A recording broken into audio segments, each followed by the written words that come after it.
السلام علیکم ستړي مشئ. نن یک شنبه د لمریز کال د اوریا حمل د میاشتې 14مه چې د اپریل 3 نیټې سره سمون لري. ستاسو پام راوړم د مهال خبرونو ته. په سر کې هم د څو مهمو خبرونو سر.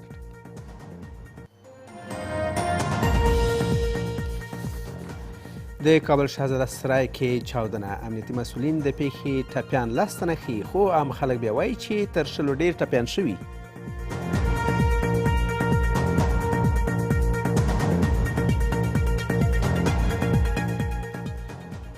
د کوکنارو د کښت د ممنوعیت په اړه د طالبانو د مشر فرمان. په دغه فرمان کې په هیواد کې د کوکنارو کښت او هر ډول نشهیي توکو کارول منع شول.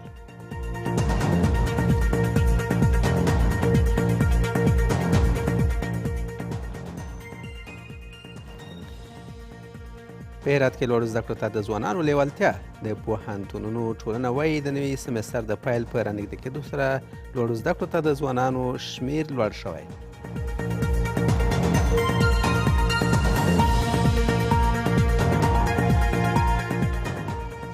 او د لومړي وزیر عمران خان له لوري د پاکستان د پارلمان شنډېدل.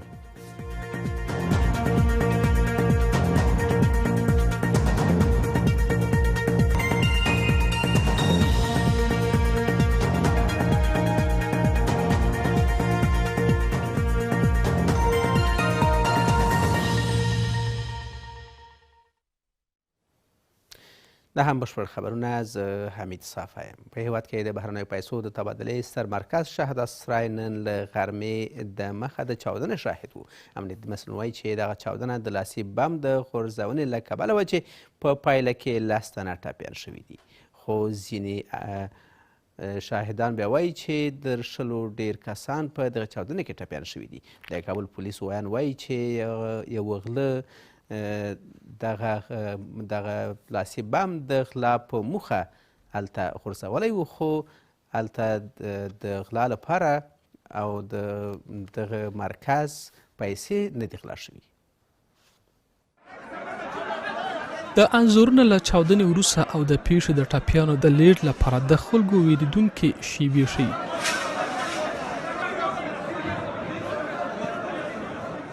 نن سهار شاوخوا 10 بجې وې چې د کابل په شهزاده سرای کې د اسعارو د تبادلې تر ټولو لوی مرکز کې چاودنه ترسره شوه. د پیښې یو شمېر عیني کتونکي وایي چې تر 100 ډېر ټپیان روغتون ته د درملنې لپاره لیږدول شوي دي. هلته مې کار کاوه، نو دلته رش بیخي زیات و چې یو وخت یو ډېر قوي شدید غږ وسه. شدید غږ چې وسه نو چا ویلې دیګې بخار ده او چا ویلې چای دی، چا ویلې چای دی. خو چې دا خوا راغلو خلک هم کتل چې په وینو باندې پراته وه، ډېر قوي، او چې دا خوا هم رامنډه کړه دا خوا هم په وینو کې وه، چې دا خوا هم رامنډه کړه دا خوا هم په وینو کې وه. نو دغه شی موږ ولیده، نور موږ هم څه ونه لیدل. زخمی والا زیاد بود، شاید هم 20 نفر 25 نفر این همه حداقل میشد که در شفاخانه هم گفتن. از اینجا هم که خودم دیدم این همه رقم بود. امنیتي پازوال بیا د چاودنه د پیسو د غلا کولو لار ته هوارېدو په مخه د یوه غله له لوري د یوه لاسي بم کارولو له کبله بولي. د کابل د امنیې قومندانۍ ویان بیا وایي په دې پیښه کې 10 تنه ټپیان شوي دي. یو تن غل چې غوښتلي چې له خلکو څخه پیسې غلا کړي، لاسي بم غورځولی دی چې متاسفانه 10 نفره زموږ عام هیوادوال پکې سطحي زخمیان شوي دي. او زموږ امنیتي ځواکونه کوشش کوي چې د پیښې په اړه پلټنه وکړي او هغه مجرمین زر د قانون منګولو ته وسپاري. د کابل امنیتي پازوال ټینګار کوي چې په دې پیښه کې د چا پیسې نه دي غلا شوي. تېره اونۍ هم په هرات کې د چاودنو په پایله کې 50 تنو خپل ژوند له لاسه ورکړ او 100 تنه نور بیا ټپیان شول.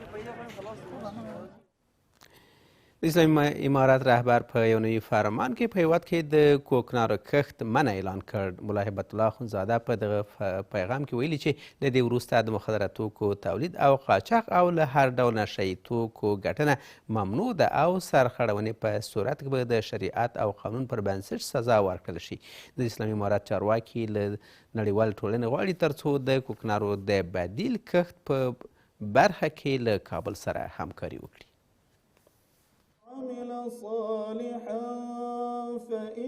دلته په کابل کې د سیمې اروپایي ټولنې او ګاونډیو هیوادونو د یو شمېر سفیرانو او د اسلامي امارت د چارواکو په حضور سره ناسته. په دې ناسته کې د اسلامي امارت چارواکو په هیواد کې په بشپړه توګه د کوکنارو د کښت مخنیوي په اړه د اسلامي امارت نوی فرمان اعلان کړ. ملا هبت الله اخونزاده همداشان په دې فرمان کې د هر ډول نشي توکو پیر او پلور او همداشان قاچاق منع اعلان کړي او پکې ویل سوي دي چې هر څوک چې ترې سرغړونه وکړي ورسره به قانوني چلند وسي. دغه فرمان د صدور د نیټې څخه وروسته په افغانستان کې د کوکنارو کښت په مطلق ډول ممنوع دی. تر دې وروسته به هیڅوک په خپلو ځمکو باندې کوکنار نه کړي. که هر چا کوکنار وکرل نو کښت به یې له منځه وړل کیږي او په خپله به د شرعي چلند سره مخ کیږي. سر از امروز کشت همه انواع مخدرات در افغانستان ممنوع است. قاچاق، پروسس، استعمال هر نوع مواد مخدر در افغانستان از این به بعد شدیداً منع است و هر کسی که در این راستا اگر گرفتار شود به پنجه قانون شرعی سپرده می شود. د رئیس الوزرا مرستیال همداشان له نړیوالې ټولنې غواړي ترڅو د رودو کسانو د درملنې او د کوکنار بدیل کښت په برخه کې له کابل سره مرسته وکړي. دومره لوی قدم د امیر المؤمنین حفظه الله له طرف نه اخیستل کیږي چې نه تنها افغانانو ته نجات ورکړي، ګاونډیانو ته، د سیمې هیوادونو ته، بالاخره نړۍ ته د مهلک بوټي نه نجات ورته ورکړي. خواست ما از کشورهای اسلامی و از جامعه جهانی و از همه هموطنان تجار خود این است که همه با حکومت اسلامی خود همکار شوند تا اینکه ما بتوانیم یک کشت آلترناتیو را و یک کشت بدیل را برای دهقان برابر بسازیم. باید زمون مطبوعات چې هغه داخلي او که خارجي وي د دغه کوکنارو په ازرارو باندې دوی مستقل د خپل اصول مطابق کمپین وچلوي. دویم علماء کرام د منبر او د محراب د لارې او بیا هغه سلطنت او حاکمیت او اسلامی امارت خپل د ځواک او د طاقت د لارې او د وعظ او د نصیحت د لارې په همدې حال کې اروپایي ټولنه په داس حال کې چې نشئی توکي د نړیوالې ټولنې د اندېښنو یوه برخه بولي، خو له دې سره هم مهاله د نورو کسانو د درملنې او همداشان له نشئی توکو د کار اخیستو مخنیوي لپاره د یوې طرحې له ترلاس لاندې نیولو خبر ورکوي. موږ غوښتل چې ټول محتاجین راټول کړو، خو متاسفانه دونه غټ ځایونه نه وه، دونه غټې شفاخانې نه وې چې موږ دوی ټول هلته ځای پر ځای کړو. خو د اوس دپاره کار شروع دی. انشاءالله په آینده کې به موږ هم دغه کمپلیکس فعاله کوو چې په هغه کې به تر 10,000 کسانو پورې ګنجایش وي. نشئی توکي د نړیوال ټولنې د اندېښنو یوه برخه ده. د ملګرو ملتونو د سازمان دفتر د نشئی توکو او په دې برخه کې جرایمو لپاره مسؤل دی. له دې ستونزې سره مبارزې لپاره له دې دفتر سره خبرې اترې کوم. اروپایي ټولنه د نشئی توکو کار اخیستلو مخنیوي او په نشو درو د کسانو د درملنې لپاره طرحه ترلاس لاندې لري. مخکې له دې یو شمېر ولایتونو په تیره بیا د هیواد په سویل کې کروندګرو د سړو شي موسم له پیل سره تریاک کرل. په کندهار کې یو شمېر کروندګر وایي چې د بدیل کښت نشتون له کبله اړ سوي ترڅو د کوکنارو کرکیلې ته مخه کړي. د نورو کښتو څخه داسې خاص ګټه لاسته نه راوړل کېږي او پاتې سو دغه تریاک چې دي دغه بیا چې شی وکړي ګټه یې ډېره ده. د بزګر خلکو ګردو کرلې دي موږ مځکې دغه اصلات ګټه راته کوي. د تریاک او نور غنمو دا شان دولت زموږ سره مرسته نه ده کړې، کومکونه نه دي راسره کړي. موږ دغه تریاکو ته مجبور یو، د مجبوریته یې کوو. له دې سره مخکې یو شمېر هیوادونو تل په افغانستان کې د نشئی توکو له قاچاق او تولید څخه اندېښنه کړې ده. اوس مهال څه باندې 4 میلیونه کسان چې ښځې او ماشومان هم پکې شامل دي په نشو روږدي دي. هند او ترکمنستان په افغانستان کې د ټیکاو د سیمه ییزو پروژو د تطبیق لپاره مهم بولي. د هند ولسمشر ترکمنستان ته د سفر په ترڅ کې د ټاپي پروژې په ګډون د سیمه ییزو پروژو د تطبیق لپاره په افغانستان کې د امنیت پر ټینګښت او د هند او منځني اسیا ترمنځ د سوداګرۍ د ودې لپاره د چابهار بندر پر کارولو ټینګار وکړ. د هند ولسمشر هم په افغانستان کې د وضعیت د پایلو په اړه د اندېښنې په څرګندولو سره په دغه هیواد کې د یو ټولګډون حکومت رامنځته کېدو او د بشري ارزښتونو د خوندیتوب غوښتنه وکړه. ترکمنستان ته د هند ولسمشر درې ورځنی سفر. افغانستان همداشان د دواړو هیوادونو د ولسمشرانو د خبرو مهم منځټکی. د هند ولسمشر په خپلو څرګندونو کې د سیمه ییزو پروژو په تېره بیا ټاپ پروژې پلي کېدو لپاره په افغانستان کې ټیکاو مهم بللی او همداشان د مرکزي او سویلي اسیا ترمنځ یې سوداګرۍ ودې لپاره چابهار بندر پر ګټنې ټینګار کړی دی. افغانستان ته د نږدې ګاونډي په توګه زموږ هیوادونه د دې هیواد اړوند بدلونونو او بهرنیو پایلو په اړه یې اندېښمن دي. موږ د افغانستان اړوند سکالو په اړه پراخه سیمه ییزه اجماع لرو چې پکې ټولګډونه او منتخب حکومت جوړښت له ترهګرۍ او نشه یي توکو سره مبارزه، د ملګرو ملتونو د سازمان مرکزي ونډه، د افغانستان خلکو ته بشرپاله مرستو وړاندې کېدل او د میرمنو، ماشومانو او نور ملي او لږکیو ډلو د حقونو ساتل پکې شامل دي. د هند ولسمشر د خپل ویناو په بله برخه کې په افغانستان کې د بدلونونو ناوړه پایلو څخه اندېښنه کړې. د هغه په وینا د سیمې هیوادونه په افغانستان کې د ټولګډون حکومت جوړښت، ترهګرۍ سره مبارزې، بشري مرستو وړاندې کولو او ښځو او نجونو د حقونو ټینګښت په برخه کې پراخه اجماع لري. د چابهار بندر چې د هند له لوري په ایران کې جوړ شوی کولی شي د هند او مرکزي اسیا ترمنځ سوداګرۍ ښهوالي کې ترې ګټنه واخیستل شي. د انرژۍ په برخه کې همکاري زموږ د نننۍ بحث له مهمو ټکو وه. د ټاپي نل لیک په برخه کې مې هم وړاندیز وکړ چې د دې لیک د امنیت اړوند سکالو او د سوداګرۍ کلیدي اصولو په اړه په تخنیکي کچه ناسه ترسره شي. مخکې له دې اسلامي امارت تل ویل دي چې د هیوادونو اندېښنو ته ځواب ویونکی دی. کابل همداشان د اوسني دولت پیاوړتیا لپاره هم له هڅو خبر ورکړی دی. امارت اسلامی افغانستان در راستای تشکیل دولت همشمول گام‌های زیادی برداشته است و البته همواره گفته که به این بسنده نمی‌کند بلکه در آینده گام‌های بیشتری هم در این راستا می‌بردارد.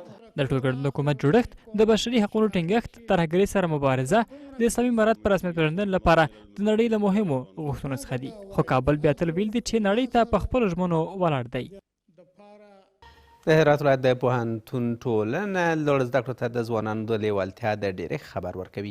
د دغې ټولنې مسؤلین وایي چې په وروستیو تحولاتو سره یو شمېر استادانو او زده کړیالانو عملي زده کړې پرېښي، خو د نوي سمستر د پیل په رانږدې کېدو سره له زده کړو سره د ځوانانو لیوالتیا ډېره شوې ده. په همدې حال کې یو شمېر زده کړیالان وایي د نوي حکومت په رامنځته کېدو سره د راتلونکي په اړه لیدلوری ناروښانه و، خو اوس یې هیلې ډېر شوي دي.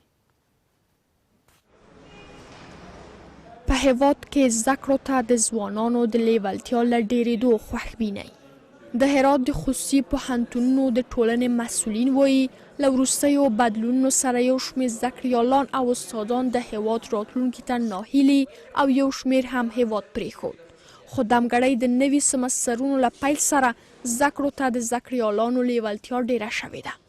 شاید امارت اسلامی افغانستان تحصیل کرده ها در بستای دولتی و بستایی که نیاز استخدام نکنه، پس چه نیاز است که ما بیایم درس بخونیم؟ این ذهنیت خلق شده بود و ما کوشش کردیم که با همکاری خود مقامات امارت اسلامی دوباره این تبلیغ نادرست و شایعه نادرست در داخل جامعه مطلوب پس انعکاس بدیم. د پوهنتونونو یو شمېر استادان هم خپلو زده کړو ته د ځوانانو د هڅولو په برخه کې د هڅو خبرې کوي. خود بعضی دغدغه‌ها و اینا به ذهن ما بودک، اما رفته رفته روز به روز ما این جای خوبی و خوشحالیه که ما میبینم روز به روز هموطنان ما میبینیم که با دولت یعنی یک اعتماد خود به خودی پیدا میکنن و بالاخره اعتماد سازی بین دولت و بین مردم شده. له بلې خوا یو شمېر زده کړیالان وایي چې له وروستیو بدلونو وروسته د راتلونکي په تړاو د دوی لیدلوري ناروښانه و، خو دمګړۍ د پاتې کېدو او د لوړو زده کړو لپاره هیلې ډېرې شوي دي.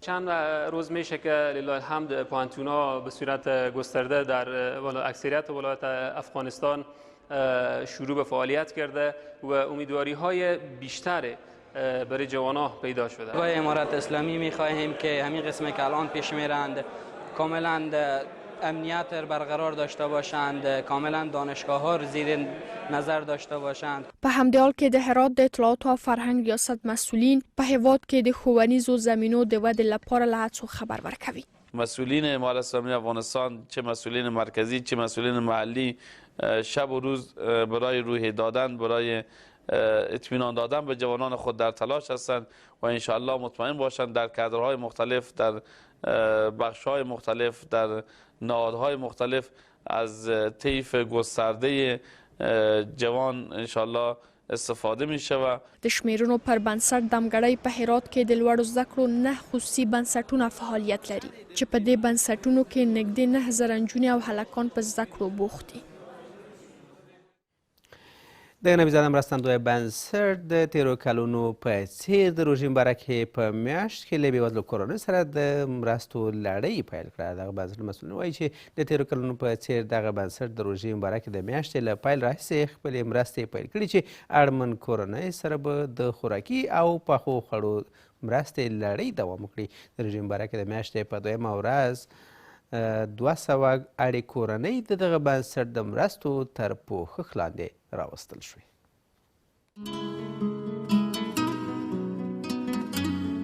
د روژې په مبارکه میاشت کې د نبیزاده مرستندوی بنسټ د بشرپالو مرستو د بهیر پیل د قرآن کریم یو له لارښوونو د اړمنو لاسنیونه او مرسته ده. له دې کبله په دې مبارکه میاشت کې ټینګار شوی چې بډایه خلک د اړمنو کسانو لاسنیونه او ورسره مرسته وکړي. د نبیزاده مرستندوی بنسټ هم په دې مبارکه میاشت کې اړمنو او بېوزلو کورنیو لپاره د خپلو بشرپالو مرستو له دوامه خبر ورکوي. روند کمک‌های رمضانی سال 1401 خورشیدی بنیاد خیری نبیزاده هم مانند سالهای گذشته آغاز شد که این روند ما تا آخر ماه مبارک رمضان به دو شیوه می باشد که یک روز آن غذای تحف شده افطاری برای هزاران خانواده و یک روز دیگر آن مواد غذایی خام برای نیازمندان مساعدت می گردد. د نبیزاده مرستندوی بنسټ مسئولین ټینګار کوي چې د دې بنسټ څارنیزه کمیټه د اړمنو کسانو د پیژندنې لپاره په کلکه هڅه کوي ترڅو د هېواد د ټولو بېوزلو کورنیو لپاره مرسته ورسوي. دا کسان چې شمیر 200 تنو ته رسیږي د روژې مبارکه میاشت په 2مه ورځ د نبیزاده مرستندوی بنسټ د خوراکي او غیر خوراکي مرستو تر پوښښ لاندې راغلي دي. امروز ما از 200 خانواده نیازمند و مستحق که توسط کمیته نظارتی و بررسی برای ما معرفی گردیده بود تحت پوشش کمک‌های غذایی و غیر غذایی این بنیاد قرار گرفت و ما تلاش میکنیم این کمک‌های ما تا آخر ماه مبارک رمضان برای نیازمندان در نقاط مختلف کشور ادامه یابد. یو شمیر بېوزله کورنۍ په هېواد کې د اوزګارتیا او بېوزلۍ د لمن پراختیا څخه په اندېښنې سره په روژې مبارکه میاشت کې په بازارونو کې د خوراکي توکو د بیو له لوړېدو نیوکه کوي. دا کورنۍ همداشان په اوسنیو حالاتو کې د نبیزاده مرستندوی بنسټ د همیشګیو مرستو څخه خوښبیني څرګندوي. قیمتی است، مواد مردم بیکاری است، کار نیست، غریبی نیست، مردم بسوتی و آمدگی است، مردم بعد کار غریبی باشه مردم مجبور است که همه تجارای هموطنان ما کمک بکنند به غریب میشه. رمضان است، هر جنس قیمت است، اینطور قیمت رفته که بیخی خار غریب والا که امی سهری کده بتن. یعنی ما 8 نفر هستیم چه رقم سهری کنیم؟ کمال نبیزاده از شرکتش تشکری میکنیم که فعلا بر ما کمک داده که از شما هم تشکری میکنیم. زنده باشن که دم امی غریبا و بیچارا و درد غریبا و بیچارا خود خیلی تشکری میکنیم. زنده باشین خانگکتان آباد. د نبیزاده مرستندوی بنسټ مسئولین ټینګار کوي چې د روژې مبارکه میاشت تر پایه د هېواد په بېلابېلو سیمو کې اړمنو کسانو ته د مرستو د ویش بهیر دوام لري. هغه مرستې چې د هېوادوالو په وینا په اوسنیو حالاتو کې د اړمنو کورنیو یو څه اقتصادي ستونزې هواروي.